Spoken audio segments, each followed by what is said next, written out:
Yes, and I think this is such a good example of you can't really believe everything you read on the internet because when you look up the definition of this, Mhm.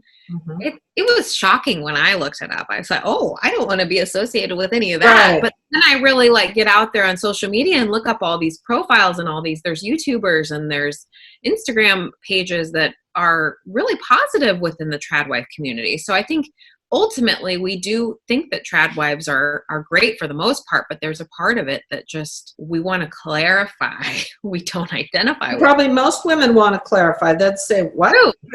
How did that get in there?" Yeah, Yeah. because that isn't what trad is short for traditional.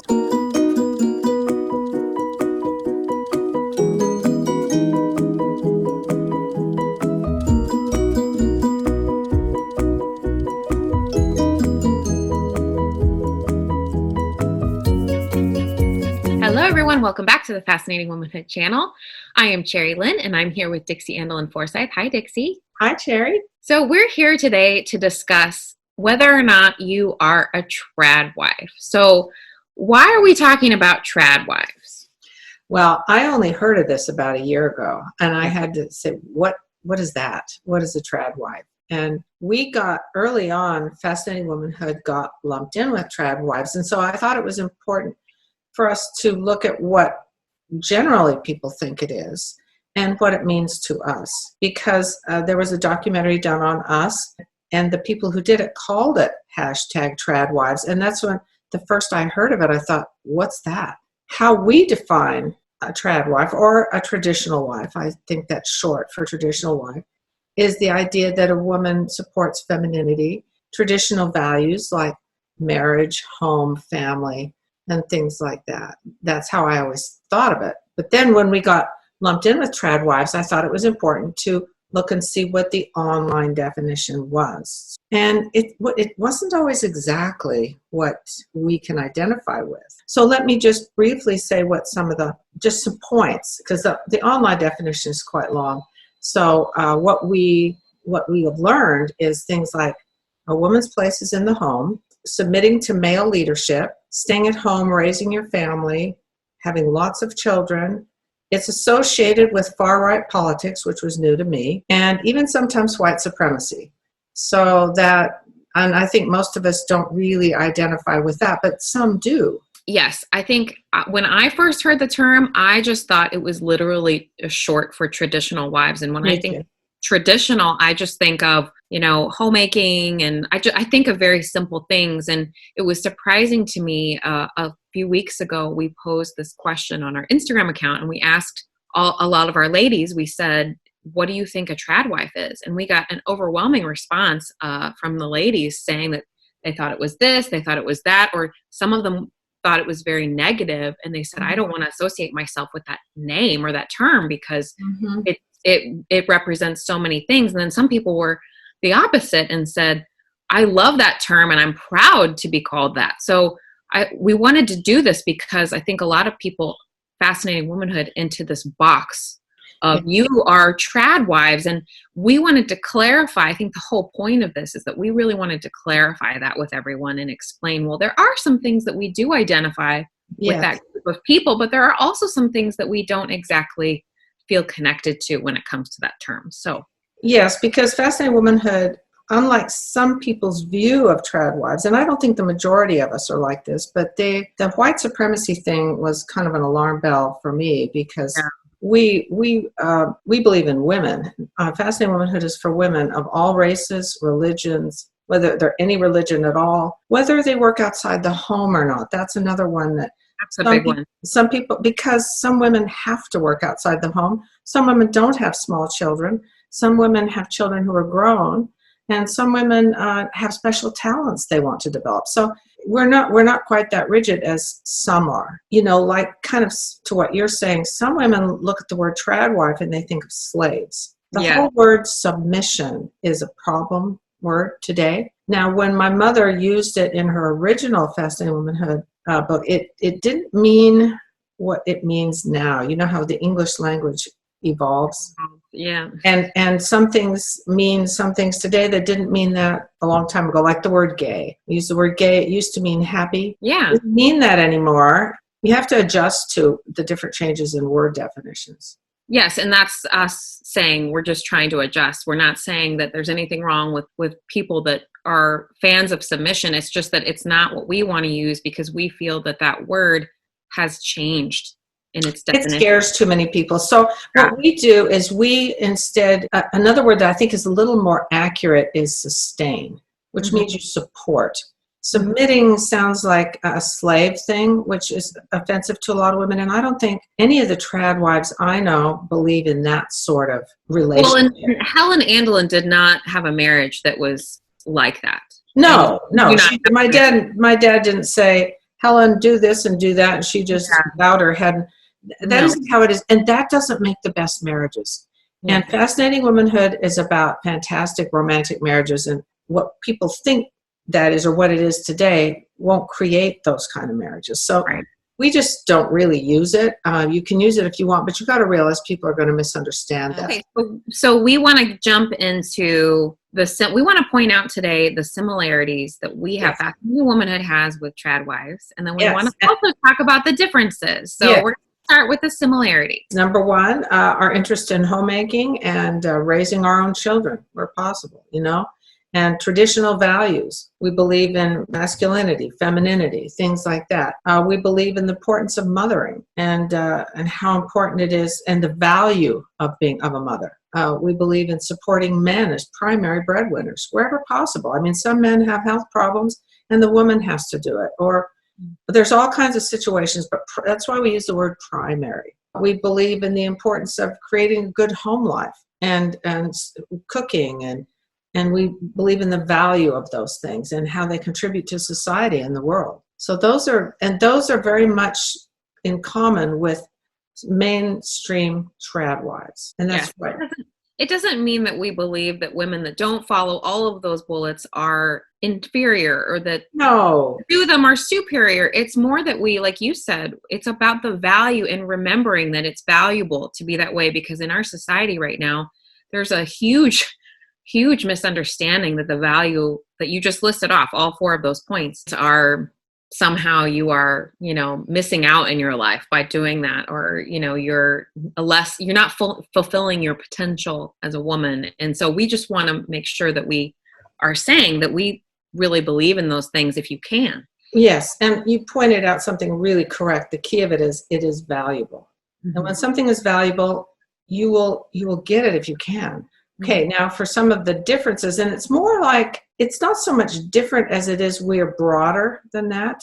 We have more than that. And one of the differences, the first thing that comes to my mind is there's a lot of Tradwives that really get into the 1950s sort of lifestyle, retro in dress and decor and things like that. And I think that's more of a trend. The 50s weren't where it was at. I mean, really, if you want to go back and wear those kind of clothes and all that, that's fine. But it's a trend. It represents what you think things were, or women were happier, but it's not really true, because women weren't happier in the 50s than they are now. I think that with the 50s, there's such a misunderstanding. I think there's some women that literally just fantasize about how beautiful some of the movies and apparel and the way women.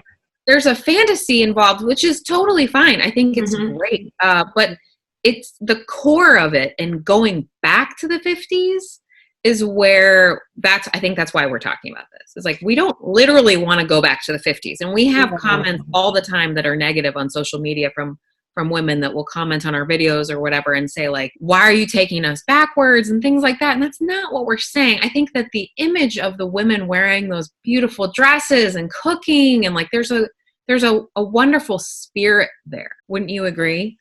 Yeah, but it's mostly fantasy, which is fine. Which is fine. It's absolutely fine, because there's some really cute clothes then, and cute curtains and things like that. But it wasn't where things were at. You might as well say the 40s and the 30s, but we don't, because there was world wars then and depression, and so we don't. But the style of clothes was beautiful then, and the furniture was beautiful then. So it just represents something, and that's fine. Another difference we have is in, like we touched on before, is the submissive wife. That's, I think, very misunderstood and can be very misleading where today we realize that some men are bums and bullies, and submitting to an abusive man is not only not healthy, it's not even wise. That's why we talked about the whole word submission.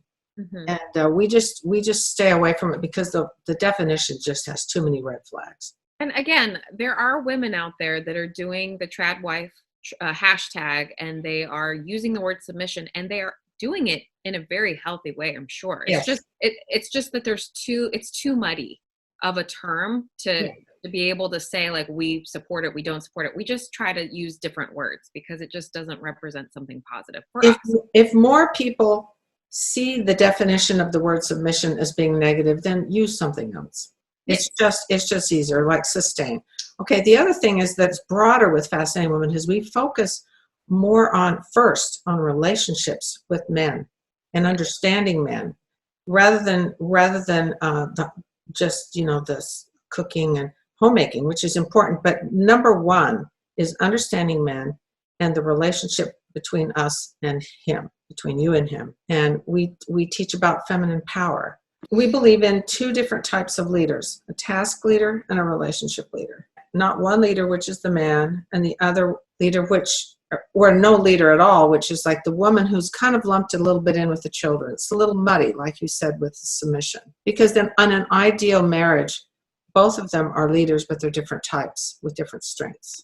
Yeah, I like what you're saying about relationships, because I think there are so many Tradwife, I don't want to say businesses, but public people out there that are doing the Tradwife thing, and they're doing more homemaking, and that's fantastic, and we love that. But we are not just homemaking. We have a bigger message, which is about marriages and relationships. So I think that's a really great point. Yeah, you want a lifelong, deep romantic marriage, and it won't happen likely just because you are a stay-at-home mom and make all your own food from scratch and are feminine. That's part of it, but it isn't the whole story. And we've got the rest of it. We also live in a world with a lot of single women, and we deal with single women and their issues and dating and all that, which is completely different than Tradwives. And so single women don't necessarily identify as a Tradwife because they're not a wife. Right. We emphasize developing good character and all aspects of charm, all of that. So you can see the Tradwife is good, part of it, but in Fascinating Womanhood, it's really one chapter of the entire book. Right. I've seen a lot of the Tradwife trends talk about being ladylike, which I love, and manners. But we like to take it a little bit to, of course, we touch on those things, and we did a video on body language. But then we, like you said, then expanding upon that. Yeah. And we also teach about how to deal with the thoughtless or otherwise just sort of human man, which is girlishness. Mm-hmm. We talk a lot about that because that's very important, because people are human and they make mistakes. They get grumpy, they get thoughtless. And it teaches us how to strengthen our relationships through girlishness rather than have fights escalate, because just being a Tradwife does not mean you won't have issues in your marriage. So we're a lot broader and more comprehensive than Tradwife. And also we are not, which most of the women that are on our site we are not white supremacists or racially prejudiced or any of those things. Yes, and I think this is such a good example of you can't really believe everything you read on the internet, because when you look up the definition of this, like you mentioned in the beginning, mm-hmm. it was shocking when I looked it up. I said, I don't want to be associated with any of that. Right. But then I really get out there on social media and look up all these profiles and all these, there's YouTubers and there's Instagram pages that are really positive within the Tradwife community. So I think ultimately we do think that Tradwives are great for the most part, but there's a part of it that just we want to clarify. We don't identify with. Probably most women want to clarify. They'd say, what? How did that get in there? Yeah, because that isn't what trad is short for traditional. So the white supremacist thing does not fit with traditional. And the slave thing. Yeah. I haven't. How did that even get in there? I only heard that on online definition. I haven't heard anyone actually say, one person, but we all will recognize the extremes, and we are not extreme. We are timeless principles that last throughout time. In conclusion, we support women and women's understanding women learning to understand men. We support marriages and families because we need strong families for civilization to be healthy and to work. Thank you so much for sharing all of this really valuable information. I think this is a good subject, and I hope everyone out there that's watching is taken some things away, and we've provided enough clarity. And we'd also love to hear from you. What do you think? Comment down below and tell us what you think about the Tradwife trend. Do you feel like there are parts of it that you identify with, parts of it that you don't identify with? Do you love the Tradwife trend? Do you not know much about it? We'd love to hear from you. So don't forget to use that comment box down below. And we are here every week. Come back and see us next time. And we'll see you then. Bye. Yeah.